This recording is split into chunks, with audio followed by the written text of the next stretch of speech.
pour faire circuler une voiture. Donc, petit à petit, cette charte technique a été intégrée dans les pôles territoriaux, ce sont eux qui réalisent les aménagements.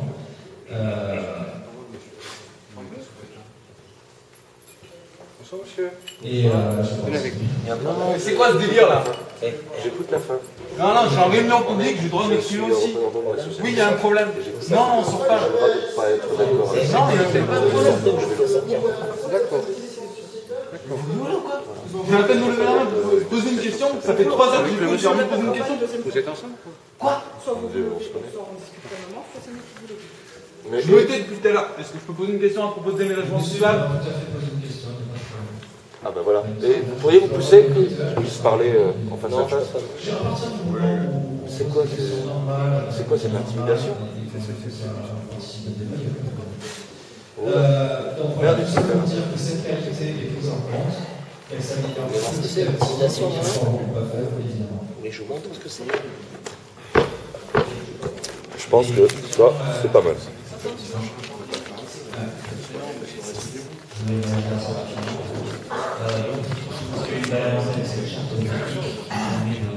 Bravo. Ah, ça, c'est chapeau. Chapeau.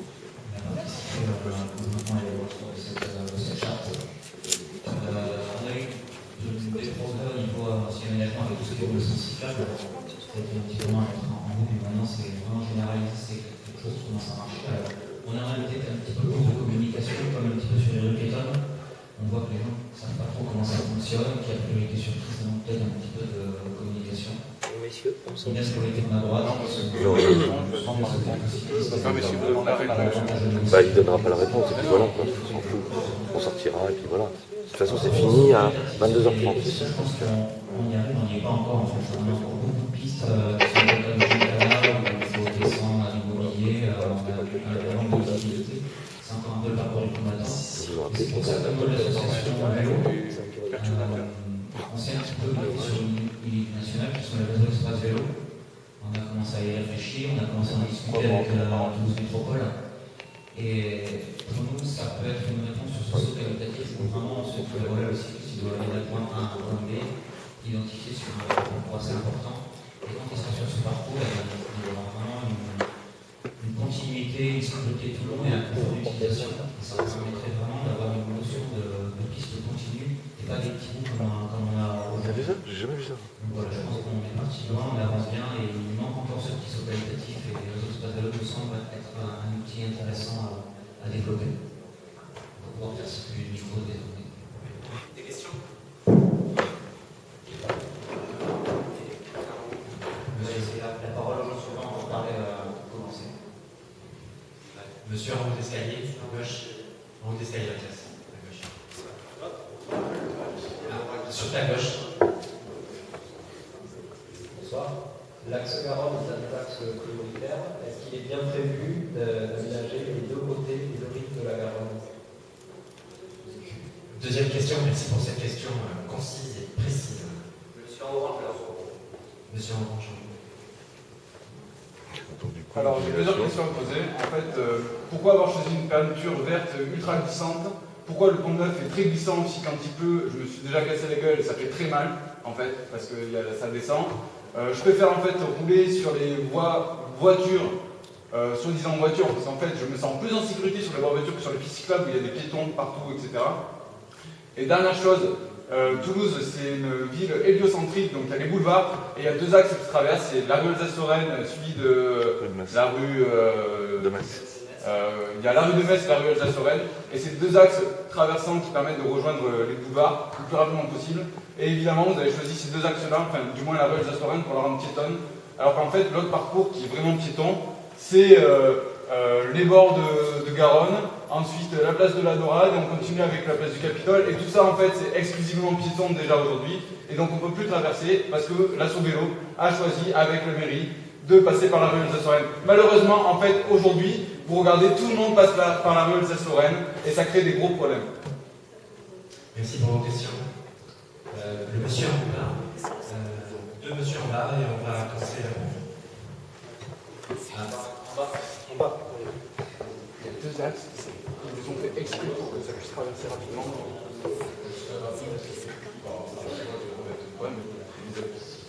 Pourquoi t'es parti tout à l'heure? Parce qu'on a insisté pour qu'il réponde à ta question sur l'atelier.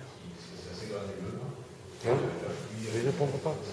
Comme à toutes les autres questions, pourquoi il n'y a pas de concertation par les grands fils?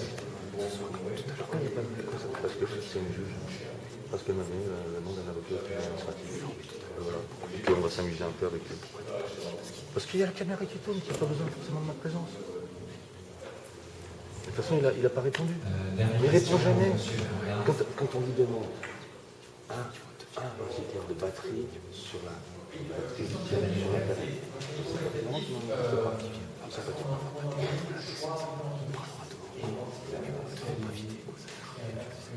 Bah, écoute, j'ai 9 mois de tôle à cause de ces enculés, donc tu m'excuses, mais c'est pas leur faute. Non, fermer sa gueule, c'est pas leur faute.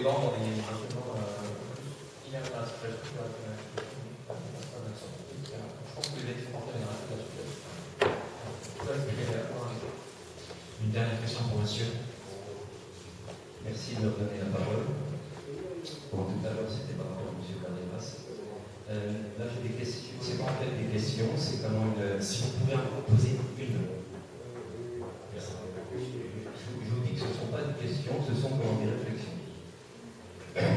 Parce que je vais en vélo, j'économise de l'argent. Moi, je suis prêt à mettre cet argent dans une cagnotte pour créer ou améliorer des disciplines. Aujourd'hui, j'en ai pas et je suis prêt à payer pour en avoir. Deuxième réflexion. Lorsque je suis venu à Toulouse en moto, j'ai eu très peur, j'ai bien cru. Parce que je suis venu comme en voiture. À Toulouse, il a fallu que je fasse tout un tour pour arriver sur la place du Capitole si je ne suis pas arrivé. Je pense que j'ai dépensé en énergie et de voiture, en pétrole, énormément alors que je trouvais comment taper aussi. Ça, c'est une deuxième constatation. Non, si vous plaît. Je suis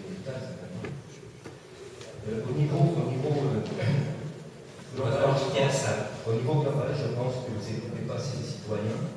C'est ce que je pense. Je pense qu'il y a un manque surtout en communication. Il manque des outils pour que l'on puisse s'exprimer. Aujourd'hui, on s'exprime, mais comment je regrette qu'il n'y ait pas des outils. Gérer la mairie de Toulouse pour que vous ayez un retour. Pour nous, et pour vous, ce serait intéressant. Vous avez souligné comment vous êtes, s'il vous plaît, vous avez souligné comment vous-même. Vous arrêtez parce que sinon les autres personnes n'auront pas de réponse. C'est quand même dommage. Alors, je vais répondre à un maximum de questions, j'espère. Alors, le point 9, les points verts, attendez, que je ne vous dire rien. Axe Garonne des deux côtés, ça c'était la première question. Objectif, oui, la question c'est quand. Et moi je préfère, dans un premier temps, que l'aménagement soit continu sur un côté, quitte à devoir traverser une fois. Voilà, on n'est plus très loin d'avoir une continuité cyclable sur tout l'axe Garonne. Un coup rive droite, un coup rive gauche, arrivons déjà à ça. Mais je dirais, second mandat, si nous y sommes, je pense qu'on pourrait se donner l'objectif effectivement d'avoir une continuité des deux côtés, parce que la Garonne c'est très large et les axes, je veux dire, ce sera utile de toute façon. Le pont neuf glissant et la peinture verte glissante. Alors le pont neuf, j'ai du mal à répondre, c'est le conseil général qui l'a réalisé. On n'a pas eu un choix. Ça a été un peu compliqué pour nous d'agir. Pour tout vous dire, une petite anecdote quand même. Une fois, je passe sur le pont neuf au moment des travaux, et qu'est-ce que je vois? Que l'accessibilité handicapée n'est pas respectée. C'est en gros la séparation entre cyclistes et piétons n'était pas faite selon les règles. Eh bien, j'ai un peu remis tout ce que j'ai pu, et on a réussi à faire évoluer un tout petit peu le projet en rehaussant la séparation entre les deux. Voilà ce qu'on a réussi à obtenir. Ça, c'est casse-gueule. Le conseil général et l'architecte des bâtiments de France qui dirigeait la manœuvre. Et moi, je trouve que globalement, c'est un beau projet. Après, si c'est un peu glissant, moi, je ne vais pas le trouver. Mais bon. Un peu. Sur la peinture verte. Jamais. Alors, la peinture verte, je réponds. La peinture verte, c'était un choix de la municipalité précédente, de mettre toutes les bandes cyclables en vert. Nous, on a fait un choix différent. On a fait le choix de mettre en vert que certaines parties des bandes cyclables, aux endroits, on va dire, où il faut alerter la vigilance, en particulier de l'automobiliste. Donc c'est les entrées de piste et les traversées. Un petit peu plus loin d'ailleurs, la charte technique. Voilà un petit exemple à l'écran de notre proposition, de notre manière d'utiliser la peinture verte. Lorsque, sur la partie gauche, lorsque le cycliste est prioritaire, on marque la priorité en mettant la couleur verte à l'intersection. Et par contre, lorsqu'il n'est pas prioritaire, on met la peinture verte de part et d'autre de l'intersection et on prolonge par des beaux vélos. Voilà en gros, l'idée c'est de ne pas trop mettre. Une bande cyclable large peinte en blanc, ça suffit largement. Alors, ça m'amène à enchaîner sur la question des bandes cyclables et des pistes cyclables. Alors, l'idéal, c'est que lorsqu'on est dans des recherches de continuité sur des trajets longs où il n'y a pas trop d'intersection, l'idéal c'est la piste, clairement. Par contre, dès qu'on entre en ville où il y a un environnement beaucoup plus circulé, d'automobiles avec des intersections partout, là, sincèrement, la piste cyclable, c'est pas forcément l'idéal en termes de sécurité parce qu'on va créer un sentiment de sécurité et au final, on va créer des accidents d'intersection. Donc là, la bande cyclable est plus, à mon sens, et à notre sens, plus utile. Ce qu'il faut aussi reconnaître, c'est que souvent, une fois que ce principe est dit, souvent on fait le choix de faire la piste, surtout la bande, parce qu'on n'a pas le choix en termes d'espace public. Souvent, la configuration de la rue est telle que c'est plus simple de faire une bande et ça revient beaucoup moins cher. Je le reconnais volontiers et il y a des endroits où j'aurais préféré une piste à une bande, clairement. Que je vous dire, il y a la sécurité. Alors des gens se sentent plus en sécurité sur les voitures, je comprends tout à fait. Il y a plusieurs types de cyclistes. Il y a le cycliste expérimenté, pressé, qui préfère la chaussée, et il y a le cycliste débutant qui préfère la piste. Le but du jeu, c'est d'essayer de contenter un maximum de gens, et surtout, le but du jeu, c'est d'avoir de plus en plus de cyclistes. Et pour avoir de plus en plus de cyclistes, il faut aussi travailler sur le sentiment de sécurité, et donc sur la piste. Parce que plus il y a de cyclistes, moins il y a d'accidents. Voilà, le raisonnement n'est pas si simple. Sur le revêtement, je ne vais pas rentrer trop dans les détails. Effectivement, on a un type de revêtement qu'on appelle la gravélution calcaire, qui a un peu le défaut d'être un peu granuleux, mais qui vieillit bien, par contre, qui devient plus lisse en vieillissant. Par contre, le problème, c'est qu'il a été mal posé. On a un certain nombre d'aménagements cyclables qui sont de qualité déplorable. Je le reconnais volontiers. Maintenant, ça va mieux. Voilà. Mais je préfère, pour tout vous dire, prendre un exemple de voie cyclable que je trouve très, très, très correcte. Il y a la voie sur l'avenue Castellardi qui, elle, est faite en enrobé. Et moi aussi, je préfère ça.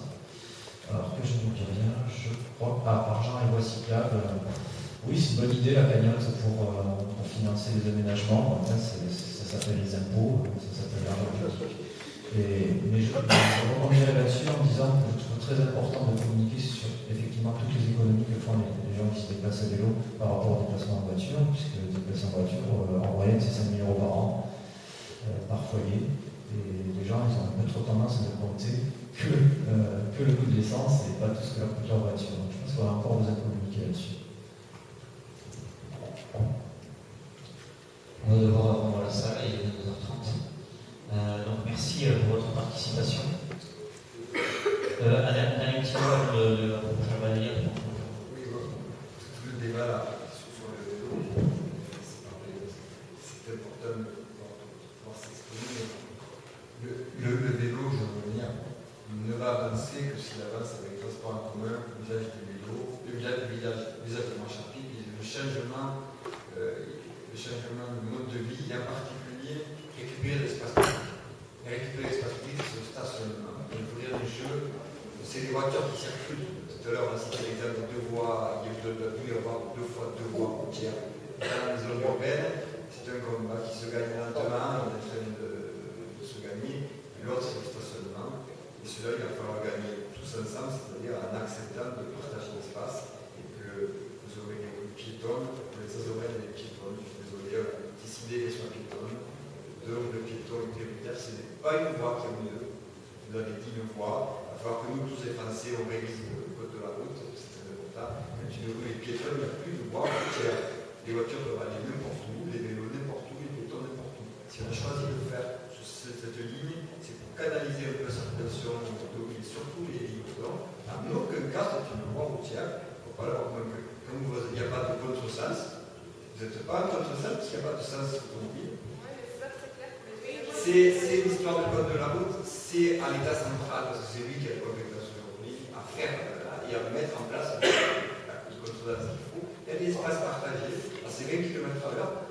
C'est pour que vous, les vélos, vous puissiez rouler à 20 km/h, mais il faudra respecter aussi les piétons. Il y aura des piétons, et il y a les zones 30. Là, les zones 30, les piétons ne doivent pas traverser devant le vélo. Voilà, c'est tout un mode de s'approprier de la route qu'il va falloir gagner. Pour répondre un peu sur le cycle, le débat piste-bande, ce qu'on va promouvoir, c'est vraiment des espaces partagés. Il n'y a plus ni bande ni piste, mais ce sont des axes où il va falloir apprendre à se partager l'espace public. Par contre, il va y avoir, comme pour les bus, comme pour les voitures, des axes où les vélos sont prioritaires, c'est le fameux axe routier, réseau express vélo, voilà. On voit bien qu'il faut se faire un schéma directeur, mais pas schéma directeur vélo, c'est le schéma directeur global. Aujourd'hui, il y en a un pour les bus, il y en a un qui se laisse d'abord pour les vélos, mais il faut avoir le schéma global de l'ensemble des déplacements. C'est encore des combats qui vont se gagner et qui vont se mener. Et nous menons ces grands combats qui a été entre écologistes et nos collègues socialistes très dur. C'est sur le PVU, sur l'enjeu de développer le bus normal, c'est-à-dire le bus dans nos avenues du centre-ville, du cœur de ville. On a gagné de le cadencer. Pourquoi? Parce que si on peut faire circuler des bus cadencés, on va supprimer le stationnement dans les grandes avenues. Supprimer le stationnement dans les grandes avenues, ça veut dire enfin gagner de la place non seulement pour les bus, mais aussi pour les vélos. Et arriver à ce problème que vous avez tous parlé, c'est arriver jusqu'au croisement, les pistes cyclables, les bandes cyclables, les vélos, et les bus, les priorités, jusqu'au croisement. Et vous voyez que le combat vélo, on le gagnera qu'avec le combat bus. Ne pensez pas que vous, les vélos, c'est normal de parler de vélo, mais c'est un combat collectif, vélo, piéton, mode debout. Et je voudrais aussi rendre hommage à notre association, qui est l'association des handicapés, l'association des personnes de mobilité réduite. Ils ont leur préoccupation, mais d'ailleurs, rejoint la vôtre. C'est ensemble, tous, qu'on va arriver à faire avancer le partage de ce véhicule. Bon, on va malheureusement devoir s'arrêter, il est moins 22h30. Moi j'ai retenu un patron de la vitesse, ville 30, je pense que c'est un enjeu qui va arriver.